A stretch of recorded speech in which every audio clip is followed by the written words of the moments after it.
يا أيها الذين آمنوا ادخلوا في السلم كافة ولا تتبعوا خطوات الشيطان إنه لكم عدو مبين.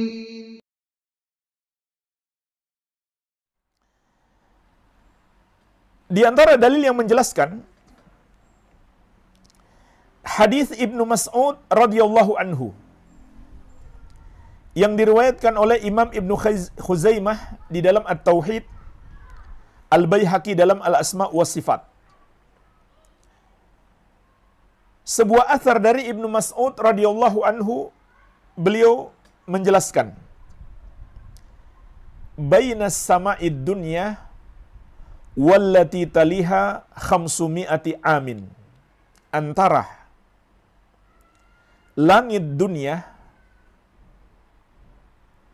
dan langit berikutnya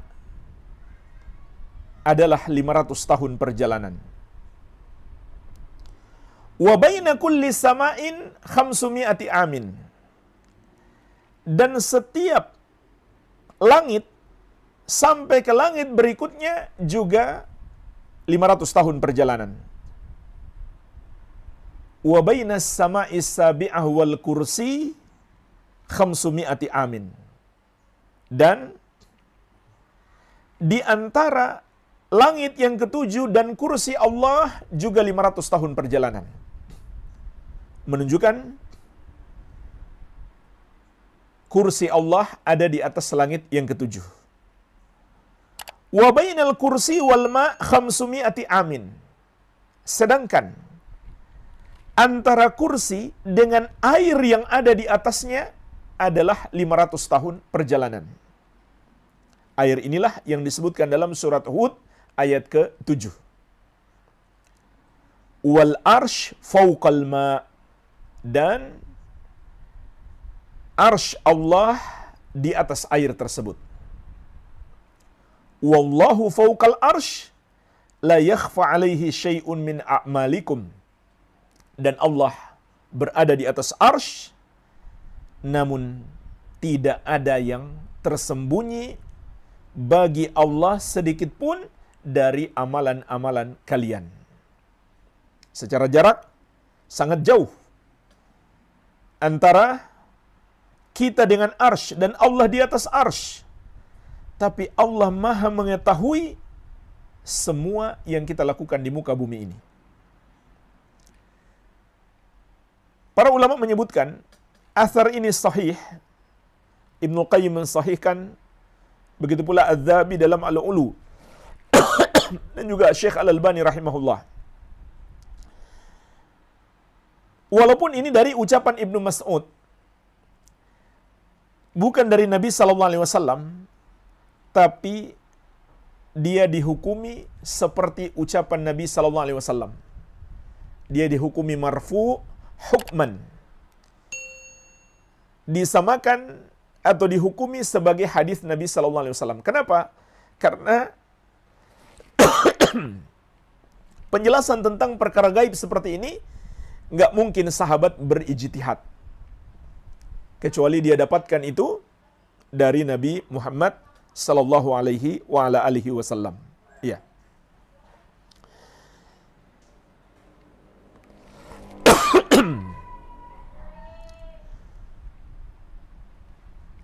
Adapun hadis yang masyhur yang menjelaskan tentang posisi surga juga berada di atas arsh,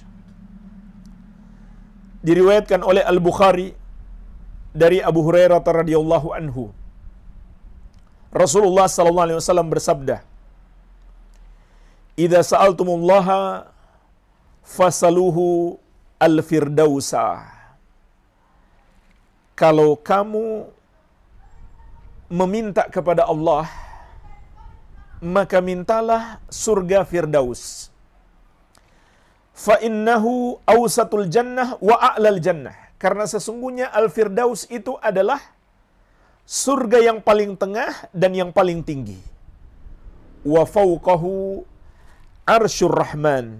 dan di atas surga Firdaus itu adalah arsy Allah yang Maha Penyayang. Wa minhu tafajjaru anharul jannah, dan dari arsy itulah mengalir sungai-sungai yang ada di surga. Jadi hadis ini juga menjelaskan kepada kita bahwa arsy berada tepat di atas surga, dan dari arsy itulah mengalir sungai-sungai yang terdapat di dalam surga. Ini dalil-dalil yang menunjukkan tentang posisi arsy. Yang kesimpulannya, arsy Allah berada di posisi yang paling tinggi. Berada di posisi yang paling tinggi. Dan ini berdasarkan dalil Al-Quran dan hadis, juga ijma' ulama, dan juga berdasarkan akal sehat. Sebagaimana kita wajib meyakini Allah di atas arsy, juga berdasarkan dalil Al-Quran dan sunnah, dan ijma' ulama, dan berdasarkan akal sehat. Di antara dalil Al-Quran telah kita sebutkan tadi, Ar-Rahman 'alal arsy istawa. Allah yang Maha Penyayang istiwa di atas arsy. Adapun dalil-dalil dari hadis itu sangat banyak. Bahkan ada hadis ucapan, ada perbuatan, dan ada penetapan. Ucapan Nabi SAW sebagai contoh, beliau mengatakan, irhamu man fil ardi yarhamkum man fis sama. Sayangilah makhluk yang di bumi, niscaya Allah yang di atas langit akan menyayangimu. Begitu pula dari perbuatan, ketika beliau berkhutbah, beliau menunjuk ke atas dan bersabda, Allahumma syhad, Allahumma syhad, ya Allah saksikanlah, ya Allah saksikanlah. Begitu pula dari penetapan, ketika seorang jariyah, budak perempuan ditanya, Aina Allah, di mana Allah? Maka dia menjawab, fis sama, di atas langit. Kemudian beliau bertanya lagi, siapa saya? Maka dia menjawab, engkau adalah utusan Allah. Rasulullah SAW pun bersabda, a'tikha fa innaha mu'minah. Bebaskan dia karena dia seorang budak wanita yang beriman. Adapun ijma' ulama itu sangat banyak nukilan-nukilan dalam buku-buku akidah yang menjelaskan kesepakatan ulama Ahlus Sunnati wal Jamaah sejak masa sahabat mengimani Allah di atas arsy, di atas langit yang ketujuh, di atas segala sesuatu. Dan juga berdasarkan akal sehat. Bukankah Allah Maha Tinggi? Dan di antara nama Allah adalah Al-Ali dan Al-A'la. Artinya Allah yang Maha Tinggi. Maka sesuai dengan akal sehat kalau begitu. Jika Allah berada di atas segala sesuatu, itu sesuai dengan akal sehat. Kalau kemudian kita meyakini Allah di atas segala sesuatu. Kalau kita katakan Allah di mana-mana atau tidak di mana-mana, berarti bukan Maha Tinggi. Kalau Allah Maha Tinggi, maka Allah haruslah berada di atas segala sesuatu. Jadi, keyakinan Allah di atas arsy berdasarkan dalil Al-Quran, As-Sunnah, begitu pula ijma' ulama, begitu pula menurut akal sehat. Tapi, kemudian ada manusia yang akalnya pendek, mereka menakwilkan makna Allah istiwa di atas arsy, Allah berada di atas arsy, dengan Allah berkuasa di atas arsy. Bukan berada di atas arsy, bukan berada di atas segala sesuatu, tapi berkuasa di sana. Alasan mereka jemaah sekalian, karena itu bertentangan dengan akal mereka. Sebab menurut mereka, kalau Allah di atas arsy berarti membutuhkan arsy. Atau apabila Allah di atas arsy berarti Allah lebih kecil daripada arsy.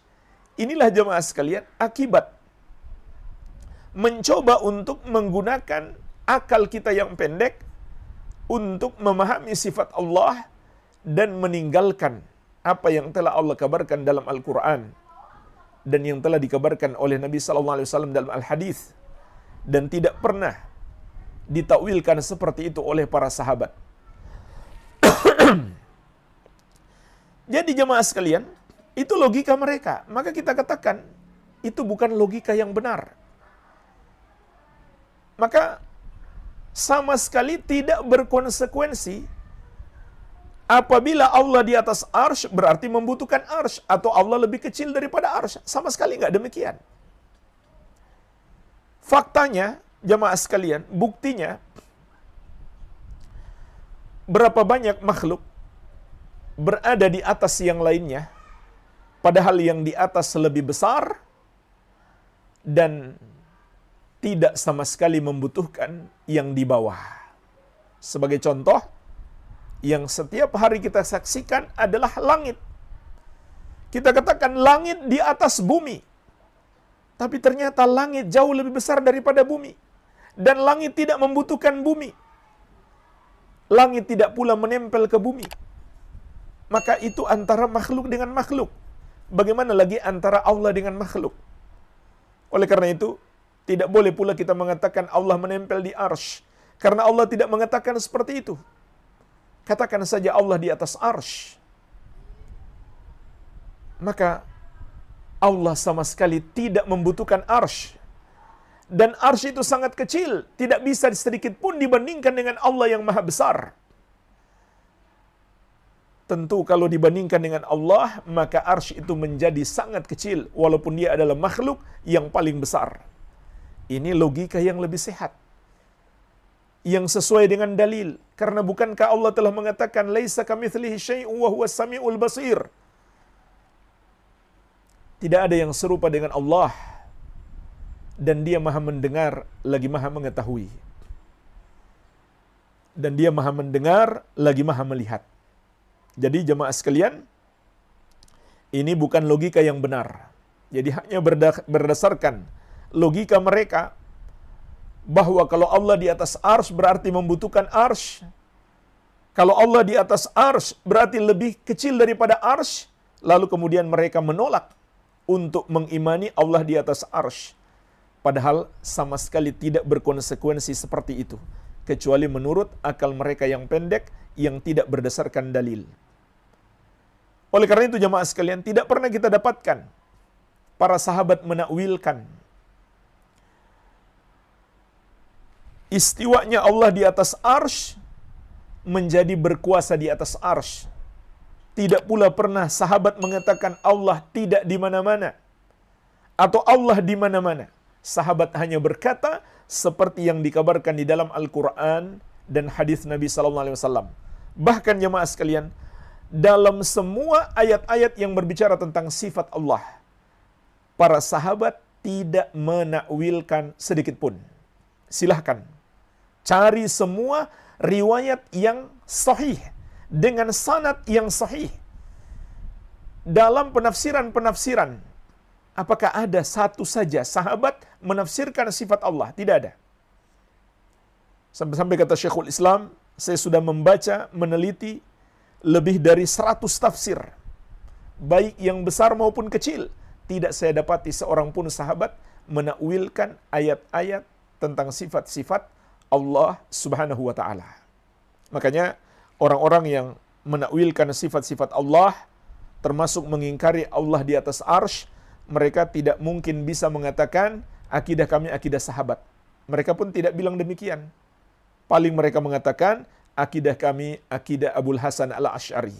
Mereka pun tidak bisa mengatakan akidah kami akidah Imam Syafi'i, karena tidak ada riwayat dari Imam Syafi'i penakwilan-penakwilan yang mereka buat-buat. Nggak ada.